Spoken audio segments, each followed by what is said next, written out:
Assalamualaikum warahmatullahi wabarakatuh. Hello everyone, my name is Intan, and today I will present my thesis result about factor influencing the occurrence of glucocorticoid-induced diabetes mellitus or GIDM in SLA patient.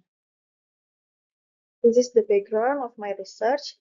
Diabetes mellitus is the one of the chronic disease that causes the highest death in Indonesia.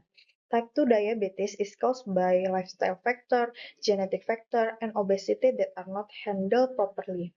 In addition, the use of drugs such as corticosteroid is quite influential in increasing the risk of hyperglycemia and even type 2 diabetes. Around 1 million Indonesians suffer from lupus.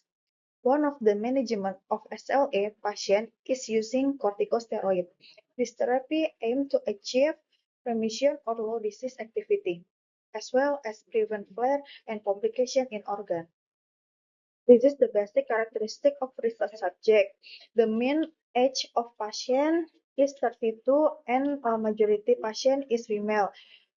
This is matching with research before that say majority of SLA patients are women of productive age 15 until 46. And then for BMI or body mass index, majority patient has normal BMI. And then the majority of SLA patients have normal BMI. The nutritional status of SLA patient can change due to the side effect of treatment. And then for disease activity of SLA is majority in severe activity. And then for dose of methylprednisolone is majority patient has pulse and high dose with presentation is 30.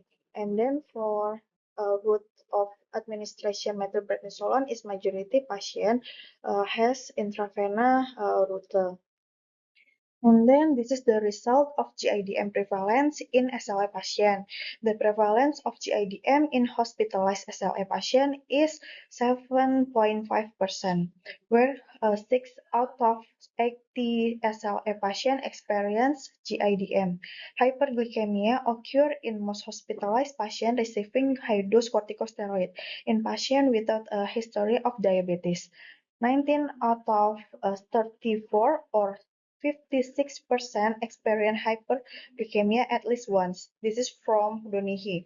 In a recent study conducted at Dr. Sutomo Hospital, Surabaya, it was stated that out of 150 of patient SLA patient, 2.67% experience hyperglycemia after steroid therapy for SLA. This is from Widyarinka. This is the result for bivariate analysis of GIDM risk factor. From p-value, we can find the significant result in BMI variable. Higher BMI is associated with increased insulin resistance, which is a major mechanism of GIDM. High BMI result in more adipose tissue, which secrete adipokines and cytokine that can interfere with insulin signaling pathway. This is from Barker. And then in other significant result is found in hypertension variable.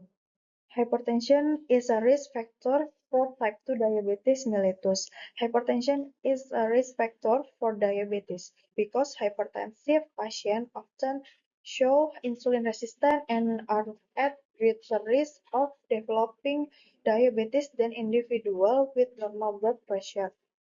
And then this is the result of multivariate analysis of factors influencing the occurrence of GIDM in SLA patient. First, for hypertension, hypertension comorbidity has significant relationship with the incidence of GIDM in SLA patient with p-value 0.018 and OR value 10.024. And then for BMI, the BMI variable does not have significant relationship with the incidence of GIDM with p-value 0.170 and OR 3.863. And the last for a conclusion, First, this study, the prevalence of GIDM in SLA patient was 6 out of 80 patients or 7.5%. And then second, comorbid hypertension is a risk factor that is significantly associated with the occurrence of GIDM in SLA patient with p-value 0.018 and OR 10.024. And then for age, gender, BMI, disease activity, duration of drug use, route of drug administration, and those are not risk factors that are significantly associated with the occurrence of GIDM in SLA patient.